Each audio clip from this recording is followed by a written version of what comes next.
అందరికీ వసంత పంచమి శుభాకాంక్షలు. వ్యాస మహర్షి అనేక పురాణాలను రచించారు. ఆయన రాసిన పురాణాల ప్రకారమే హిందువుల పండుగలు జరుపుకుంటున్నామని ఆధ్యాత్మిక గ్రంథాలు చెబుతున్నాయి. ఈ పురాణాల్లో బాసర గురించి వ్యాస మహర్షి ఏం చెప్పారన్నది ఇప్పుడు మనం తెలుసుకుందాం. ఈ వ్యాస మహర్షి సరస్వతి విగ్రహాన్ని ఎప్పుడు ఎక్కడ ప్రతిష్ఠించాడో తెలుసా? హిందూ ధర్మంలో ప్రతి నెలకు ఒక విశిష్టత ఉంది. అలాగే మాఘమాసంలో ఫిబ్రవరి 14 5వ రోజు వచ్చే పంచమినే వసంత పంచమిగా జరుపుకుంటారు. దీన్నే శ్రీ పంచమి, సరస్వతి పంచమి అని కూడా అంటారు. దక్షిణాదినే కాదు, ఉత్తరాదిన కూడా శ్రీ పంచమిని విశేషంగా జరుపుకుంటారు.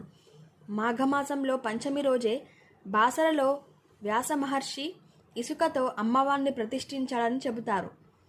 ప్రకృతిలోని చెట్ల ఆకులన్నీ పసుపుగా మారి అమ్మ రాక కోసం నేలనంతా పసుపుతో అలికినట్టుగా ఉంటుంది వాతావరణం అంతా. ఈ శ్రీ పంచమి రోజు విద్యాభ్యాసం మొదలు పెడితే వారు ఉన్నత విద్యావంతులు అవుతారని అందరి విశ్వాసం. అందుకే చాలామంది తల్లిదండ్రులు వసంత పంచమి రోజు బాసరలో పిల్లలకు అక్షరాభ్యాసం చేయిస్తారు.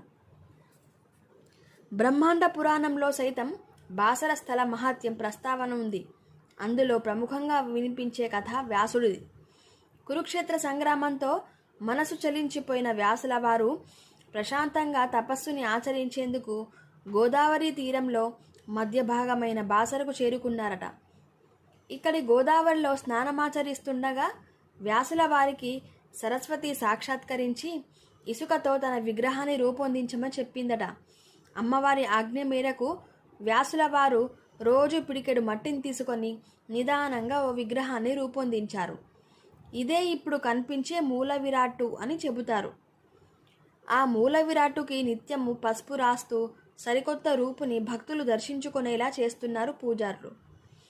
అమ్మవారి విగ్రహానికి సమీపంలోనే మహాలక్ష్మి, మహాకాళి విగ్రహాలు కొలువై ఉంటాయి.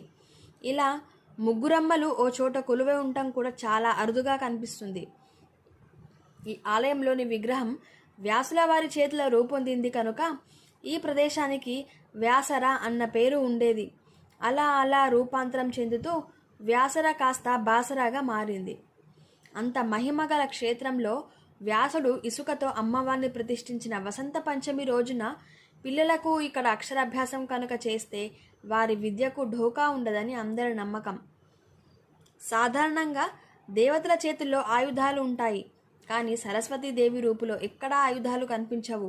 జ్ఞానమే ఆమె ఖడ్గం, సంగీతమే ఆమె సాధనం, ప్రశాంతతే ఆమె వ్యక్తిత్వం. అందుకే పుస్తకం వీణలను చేతపట్టి ధవల వస్త్రాలతో కనిపిస్తుంది. తత్వ విచారానికి, పరిపూర్ణ వ్యక్తిత్వానికి చిహ్నమైన కమలం మీద ఆసీనులై ఉంటుంది. అందుకే జ్ఞానాన్ని ఆశించే ప్రతి ఒక్కరూ సరస్వతీ నమస్తుభ్యం అంటూ ఆమెకు తొలి పూజలు అందిస్తారు. బాసరలో కేవలం అమ్మవారి ఆలయమే కాదు, చాలా ఆధ్యాత్మిక క్షేత్రాలు ఉన్నాయి. దత్త మందిరం, వ్యాస మందిరం, వ్యాసుల వారి గుహలను కూడా దర్శించుకోవచ్చు. ఇదండి ఈ వీడియో కనుక మీకు నచ్చినట్లయితే please like, share and subscribe. Thank you.